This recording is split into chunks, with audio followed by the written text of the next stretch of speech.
Hello everyone, कैसे हैं आप सब लोग। मैं हूं नीरज कुमार कैथल और आप देख रहे हैं for nurses preparation YouTube channel. आज के इस वीडियो में हम बात करेंगे कैटरेक्ट डिजीज की। कैटरेक्ट एक आई डिजीज है, आइए इसके बारे में जानते हैं। कैटरेक्ट की डेफिनेशन देखें तो opacity of the eye lens. Opacity का मतलब होता है लॉस ऑफ ट्रांसपेरेंसी। यदि हमारे आंख में पाए जाने वाले लेंस की पारदर्शिता में फर्क आ जाए या वो अपारदर्शी हो जाए तो ऐसी कंडीशन को हम कैटरेक्ट कहेंगे।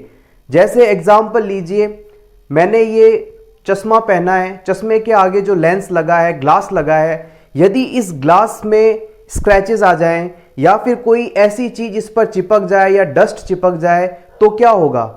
क्या मैं इससे देख पाऊंगा? नहीं देख पाऊंगा। सेम यही सिचुएशन हमारे आंख में मौजूद लेंस में होती है।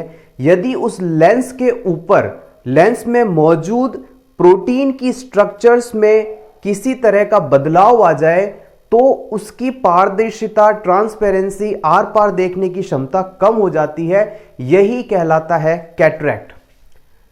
Lens become cloudy due to change in structure of lens protein. जैसा कि हमने आपको भी बताया, लेंस के प्रोटीन की स्ट्रक्चर में बदलाव के कारण इसकी ट्रांसपेरेंसी कम हो जाती है और इससे हम क्लाउडीनेस ऑफ द लेंस भी कहते हैं। अब बात करते हैं कि कैटरेक्ट का कारण क्या क्या हो सकता है। What is the etiology of cataract disease? First important cause is ageing. Ageing cataract का मोस्ट कॉमन कॉज है और एज के कारण डेवलप होने वाले कैटरेक्ट को हम सेनाइल कैटरेक्ट के नाम से जानते हैं। सेनाइल मतलब धीरे धीरे डेवलप होने वाला कैटरेक्ट। आप देखिएगा ओल्ड एज पर्सन के अंदर जिनमें कैटरेक्ट मौजूद है, उनकी आंखों में जब आप लेंस वाले पार्ट पर देखेंगे तो आपको व्हाइटिश स्पॉट सा दिखाई देगा, सफेद सफेद दिखाई देगा। ये ही कैटरेक्ट कहलाता है। सेकंड, इसकी कॉज की बात की जाए तो है इंजरी। यदि किसी पर्सन के आई में इंजरी हो जाए तो इसके कारण होने वाले कैटरेक्ट को हम ट्रॉमेटिक कैटरेक्ट कहेंगे। कुछ ड्रग्स के इस्तेमाल से भी कैटरेक्ट हो सकता है। रूरल एरियाज में कई बार ऐसे अनट्रेन्ड पर्सोनल हेल्थ पर्सोनल्स होते हैं जो कि इलाज के दौरान स्टीरॉइड्स का अत्यधिक उपयोग करते हैं और स्टीरॉइड से बच्चे ठीक तो हो जाते हैं लेकिन फ्यूचर में उन्हें कैटरेक्ट हो जाता है। नेक्स्ट है हेरिडिटरी और कंजाइनाइटल। कई बार कैटरेक्ट अनुवांशिक भी होता है, यानी एक पीढ़ी से दूसरी पीढ़ी में ट्रांसफर भी होता है और ऐसे कैटरेक्ट को हम कंजेनाइटल कैटरेक्ट के नाम से जानते हैं।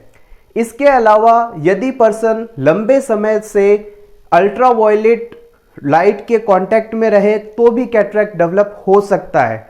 लेकिन यहां हमने सिर्फ इंपॉर्टेंट जो इटियोलॉजिकल फैक्टर्स हैं उन्हें ही डिस्कस किया है। आप चाहें तो इसका स्क्रीनशॉट ले सकते हैं। अब हम बात करते हैं इसके इंपॉर्टेंट क्लिनिकल मैनिफेस्टेशंस या साइन एंड सिम्टम्स की। सबसे पहले ब्लड विजन।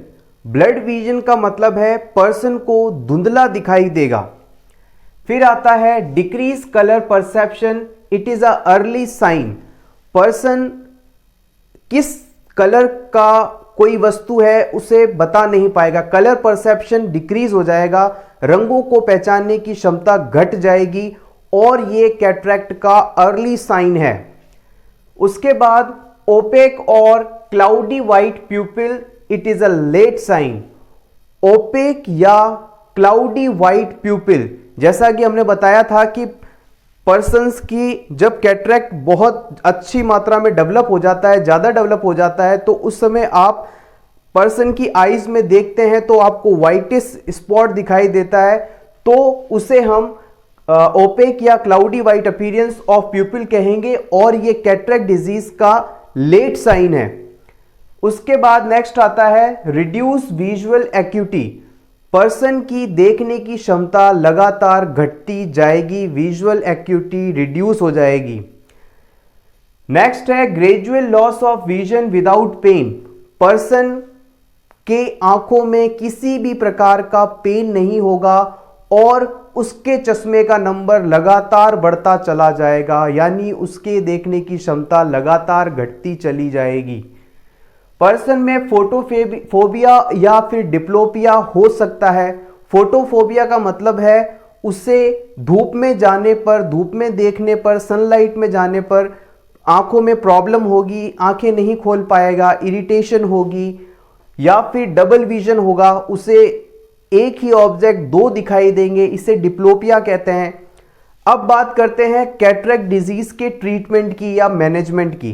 कैटरेक्ट डिजीज को हम सर्जरी के द्वारा ठीक कर सकते हैं।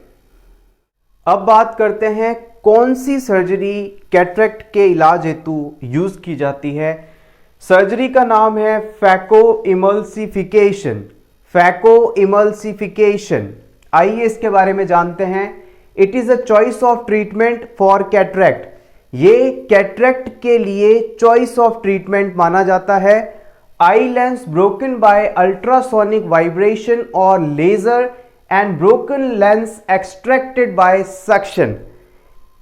फैको इमल्सिफिकेशन सर्जरी के अंदर क्या होता है, हमारे आई लेंस जो कि कैटरेक्ट से खराब हो गया है उसके ऊपर अल्ट्रासोनिक वाइब्रेशंस या फिर लेजर का इस्तेमाल किया जाता है और उसे छोटे छोटे टुकड़ों में तोड़ दिया जाता है।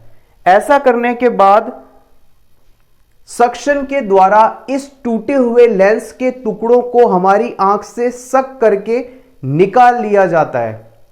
Then new artificial synthetic lens implanted, और अब उस स्थान पर नया सिंथेटिक आर्टिफिशियल लेंस इम्प्लांट कर दिया जाता है और इस ऑपरेशन के बाद पर्सन लगभग अच्छा देखने लगता है।